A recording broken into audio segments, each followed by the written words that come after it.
again, and let's continue to read the book where we stopped earlier this morning. So I'm just going to read out chapter 3, which is Karma as a Memory. So let's see how far we can go before we stop this again and continue that. There is only one crime against life: to make believe that you are something other than life. Something worth remembering. Oh, this is very important. Everything that has ever come into contact with you through these five senses of organs, whatever you saw, whatever you heard, whatever you smelled, whatever tasted, whatever you touched. So these are the five senses through we perceive all our experiences. Is there in your memory, influencing your personality in all these five senses are is in your memory, influencing your personality. Every bit of memory that you gathered in a wakefulness and in sleep is in this bank. Whether you are conscious of it or not, every cell in your body remembers and acts out of that memory every moment of your life. Life is telling you about your karma at every instant. The problem is that you listen only to your thoughts or to your neighbors. If you listen to the life process, no teaching, no scripture would ever be necessary. If you listen to the life process, no teaching, no scripture would ever be necessary. So he was saying that we're just listening to problems, thoughts, and the neighbors rather than listening or looking at our life process itself. You may not remember consciously what happened 25 years ago, but it is working on you. What happened 2500 years ago also is still imprinted on your body. What happened 25 million years ago is still encrypted in your body. Everything that ever happened on this planet is still remembered by your body. So, because your body is just a piece of this planet, conscious reactions became an unexamined aspects of your personalities. Unconscious reactions became the unexamined aspects of your personality. You may observe for 3 days you will be transformed and get motivated to do everything you wanted to do. But on the fourth day, you are back into the same old rut. Although you try to choose differently, your old patterns ended up ruling your life. New work largely by habits, patterns, and the cycle. Human beings are the bags of karma. Sit under a tree and choose to read a book on trees instead of learning from the tree itself. That's what we do most of the time. One may sit under the tree and choose to read a book about the trees instead of learning from the tree itself. Something worth remembering. Just learning to look. Life is about seeing what is there, not about seeing what you want to see. Life is about seeing what is there, not about seeing what you want to see.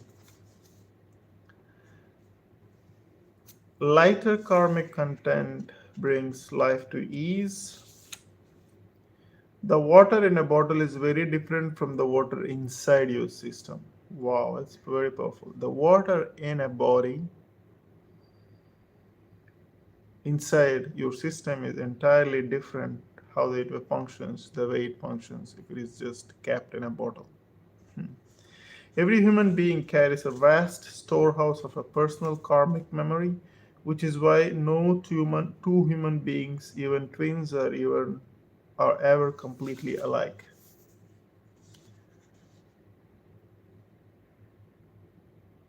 Don't underestimate your ancestors either, because they are also trying to live through you. We owe a great deal to our ancestors.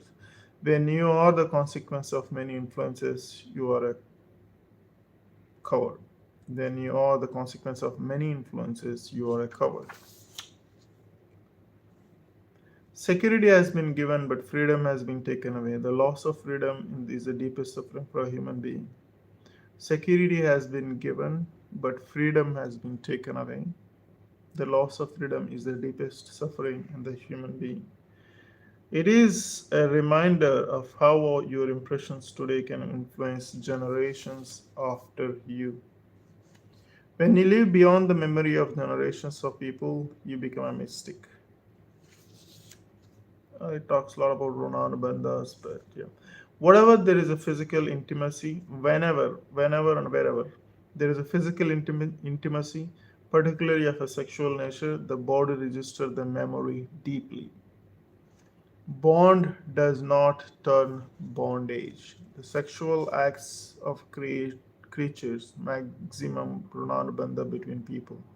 When the woman bears a child, a large part of this memory is downloaded into her offspring. This explains a common occurrence. When a woman becomes pregnant, her partner often becomes a much less important in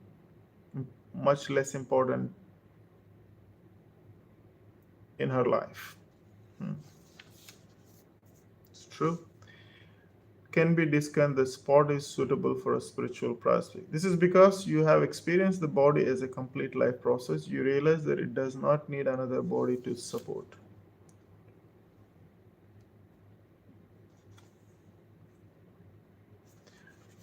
You see, so many triggers exist. The memory of a tobacco may provoke the body to move in one direction, the smell of an alcohol in another direction, the aroma of a food in one other direction. The memory of sexuality is yet another direction. Once all these memories have been reduced, however, life is very simple. Now, if you want to simply sit still, the body does this very easily. Life now unfolds the best possible way with an unexamined accumulation. The body can turn into a living hell, but also once this receptacle is reasonably empty, once there is a certain ease in the system, the body is extraordinarily perceptive. Karma sets boundaries for you. Okay, that moves to the fourth chapter, the great karmic warehouse. However profound it is, everything that comes from memory spells karmic bondage. Now, every spiritual process is essentially about digging into the storehouse of accumulated karma. Spiritual practitioners are people in hurry. They want to dig up as much as possible and work it out, rather than wait for each allotment to ripen in its own time. This is why so much of a spiritual process is action oriented. Spiritual seekers want to handle 10 lifetimes of karma in a single lifetime as if they can. The spiritual journey also teaches them to avoid accumulating new karma and to limit the consequences of their allotted karma. In this manner, they work through a large karmic volumes at a great speed. Life grows more relaxed, less reactive, less compulsive, strong likes and dislikes, whether about people, places, food, work, politics, begin to weaken, comfort zones become less important. Initially, you may find you want to slow down and alive, live quietly. After that, you will choose to engage with the world again, but this time it will be wonderfully conscious way. Your life is now in full of choices when you complete your bags of karma. Actionable karma is the present is significant because it creates consequences for the future. When you perform the right actions today, a positive future is assured. When you perform our right actions today, a positive future is assured. No matter what you do, life will drive you into a place where you have to act. No matter what you do, life will drive you into a place where you have to act. If you borrow from bank, for instance, or have a mortgage, your karma of tomorrow is determined by today's action. Similarly, if you have a child, you are committing yourself to at least a 20-year project. If you have to think about providing for the child, sending them to the school, putting them through the college, ensuring that they stand on their own feet, what do you do? Or you don't do? Tomorrow is not decided by whim. A simple action breeds enormous consequences. That's something to think of. Aim is to enjoy the process of life, not to be trapped by it.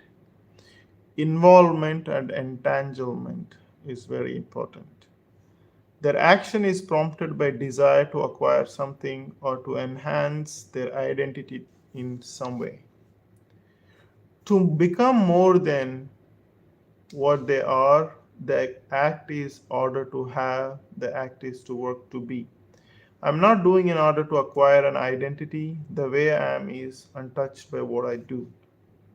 When you live like this, you are always communicating itself in its own subtle way to the people. The fragrance of who you are always gets conveyed.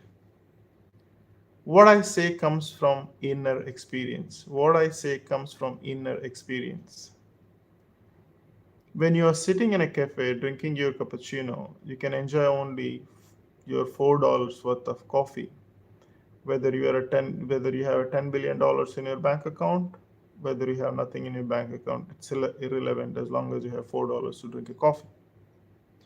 The money exists only in your memory. To carry money around in your memories means you are a creature of the past.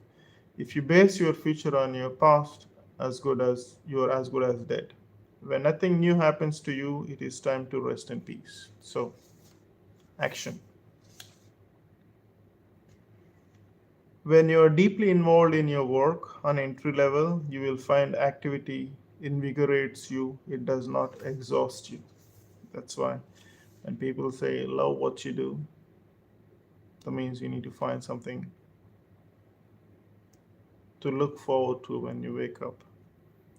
Remain as far as possible in a posture where your spine is erect. Most of the time, the postures do speak a lot about yourself.